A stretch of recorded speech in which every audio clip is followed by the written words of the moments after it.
I'm Erin Lawler Patterson, the Goodness Chick. I'm an addictions counselor, motivational speaker, author, and parent coach. Join me on the journey of navigating the joys and pitfalls of life, addressing parenting, giving back, mental health, addiction, and relationships. If it takes a village, then join me as one of those villagers. Villagers wanted. So, have you ever been driving down the road and your eyes are just fixed on the rearview mirror? Not looking through the windshield, but the rearview mirror. And you're probably thinking, dude, that's insane. I wouldn't do that. But a lot of times in life, we end up getting trapped and fixated on our past. I'm going to spend some time, and I haven't done this before, reading really one of my favorite chapters in my book, Peace, Love, and Goodness. And it's called The Windshield and Rearview. And I feel like it's so appropriate for all of us because so many of us struggle with going forward and get trapped in what was entangled in it. So I hope you'll roll with me here. I believe that it is not only our personal decision to take ownership of our emotions, but it's up to us as to whether we decide to live in the past or to stay in the present, because each of us have a story.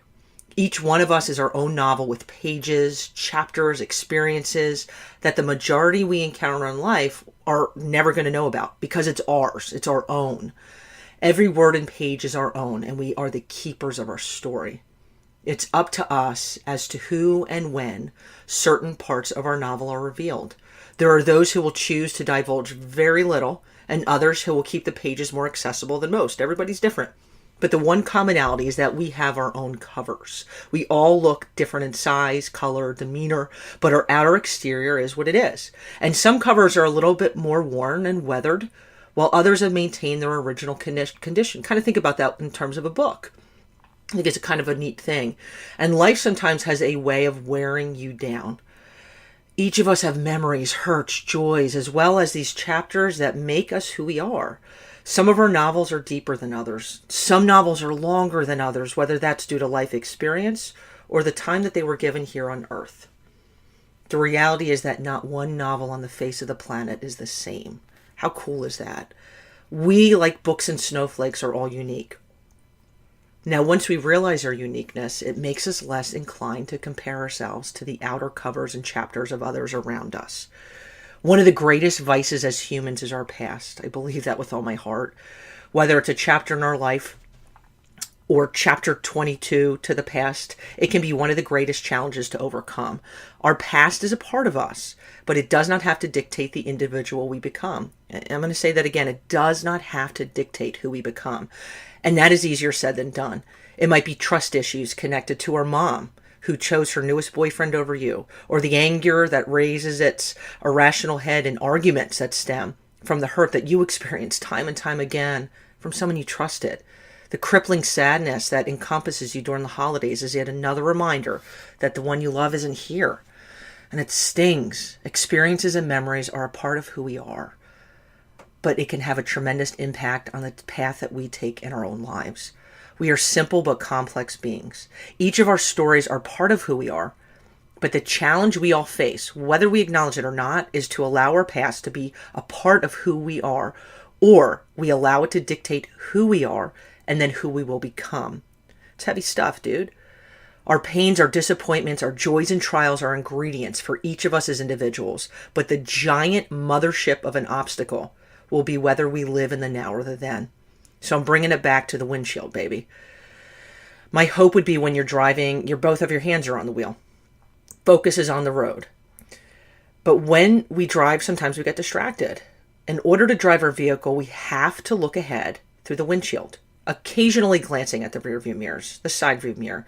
We glance to see what's going on our side, what's behind us, but we only take that occasional glance. Because what we pass along our drive in life and what is behind us can really be a struggle to not become fixated on. We can also choose to blame ourselves for or possess an innate fear of becoming what we have witnessed in our past.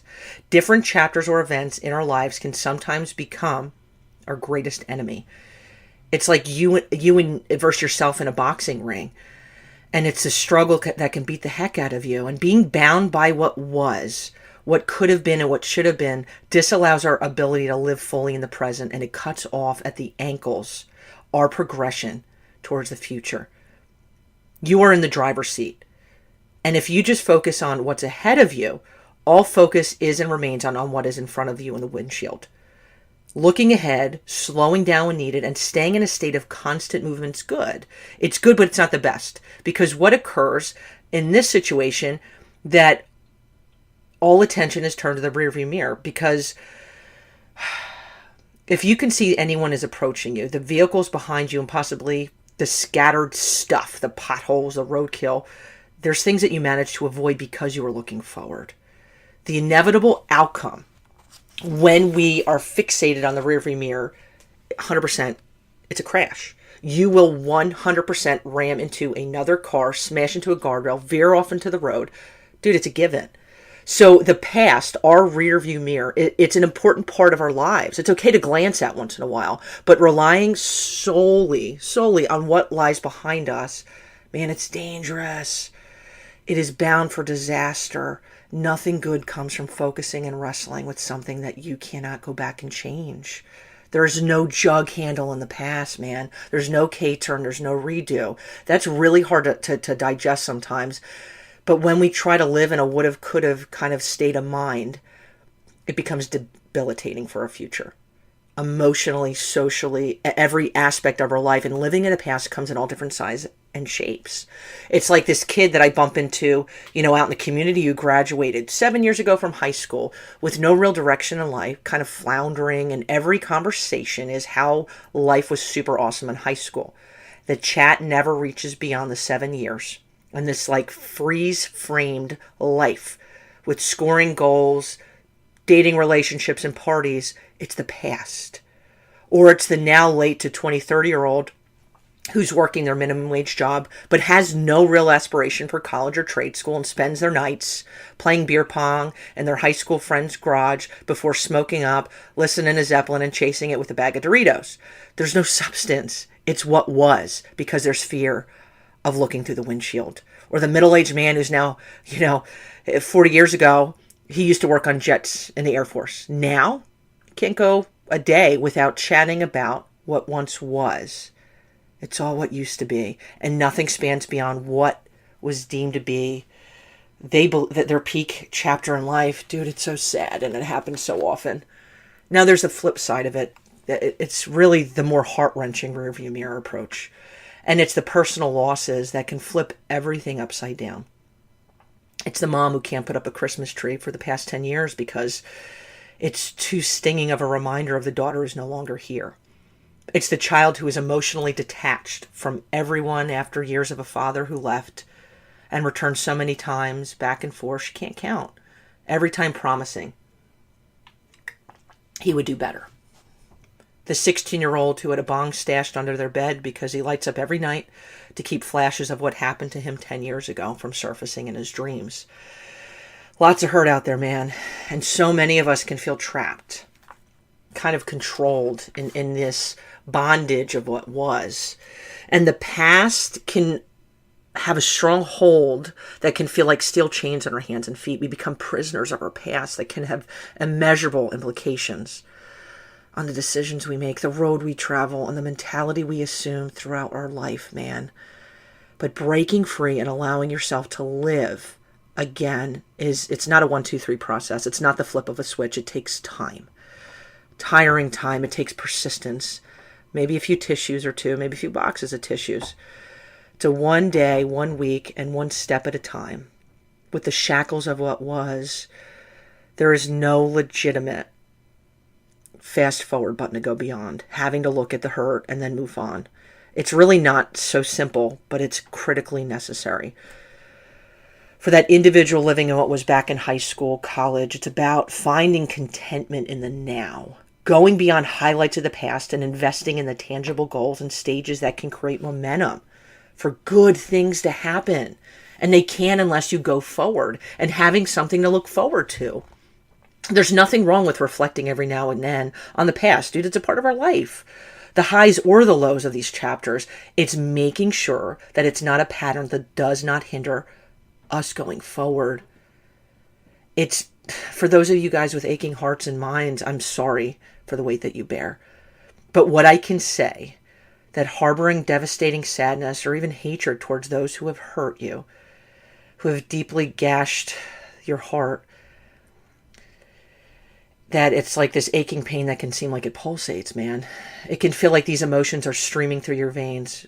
Hatred, anger, and loathing of those who have hurt you can fester, man. It can bubble over, it can ooze, and it can transform very, very easily into bitterness. The road from anger to bitterness is a transition that happens over time and can really, just like cancer, take over and destroy you.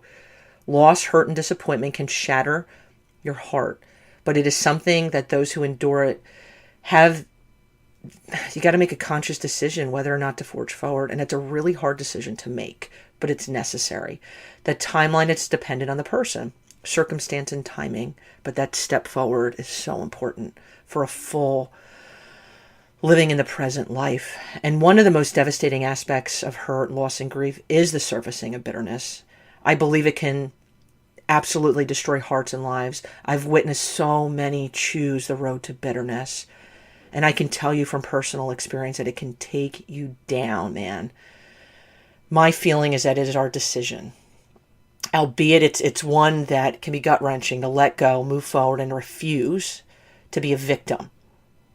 Because we are survivors when we go forward. And it's rephrasing our words. We're not victims, we are survivors. It's allowing yourself to survive. It's allowing a disease. I'm saying it's not allowing a disease. It's not allowing a circumstance or another human being to emotionally enslave you, where it has now claimed another victim, because that wouldn't be fair. And I think sometimes when we look at it, it's, man, we feel like victims. And when we're allowing ourselves to realign how we look at it, that, you know what, I'm going to step forward. I'm going to go forward, and I am no longer a victim. I am a survivor. It empowers and it strengthens us. That I think it allows the view out of the windshield to become more realistic and more ongoing.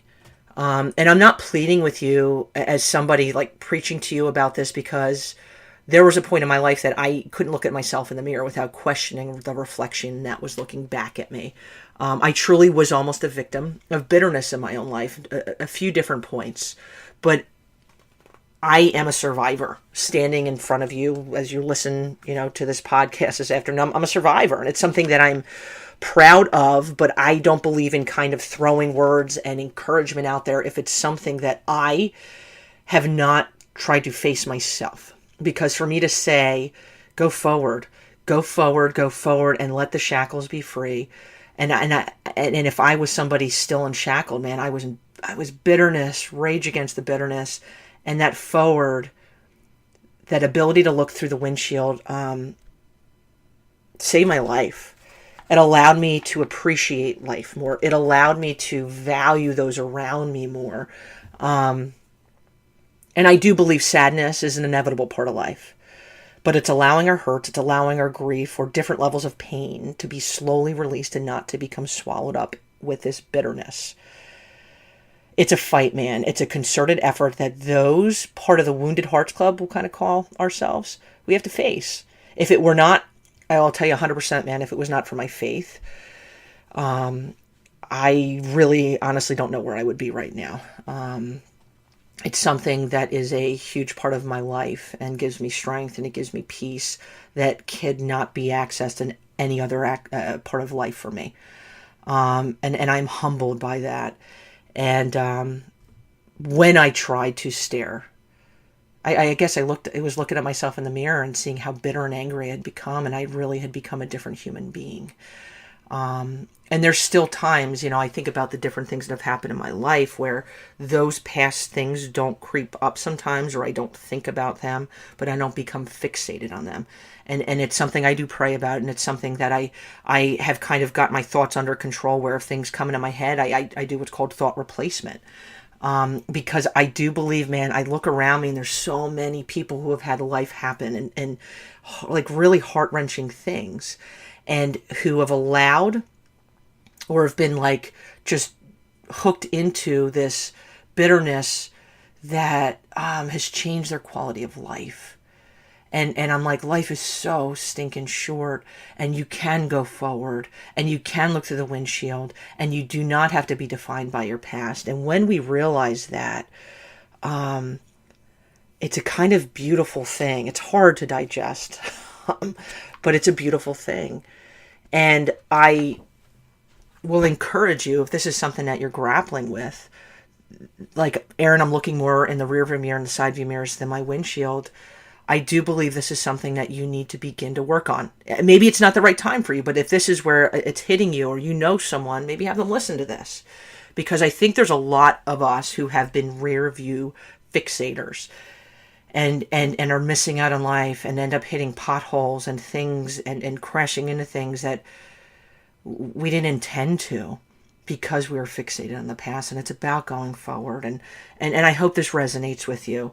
Pass it on to somebody that might be weighing heavy on your heart, because there's a lot of us. And I'll encourage you, if this is, you dug this chapter, you hop on Amazon, Peace, Love, and Goodness, Lessons from the Drug Lady. Feel free to order it, check it out. This is really one of my favorite chapters. I have a second book coming out in June, and these are all just kind of reflections of things that I'm connected to, the kids I've worked with, people I've loved and lost in my life, and I believe we can all learn from each other.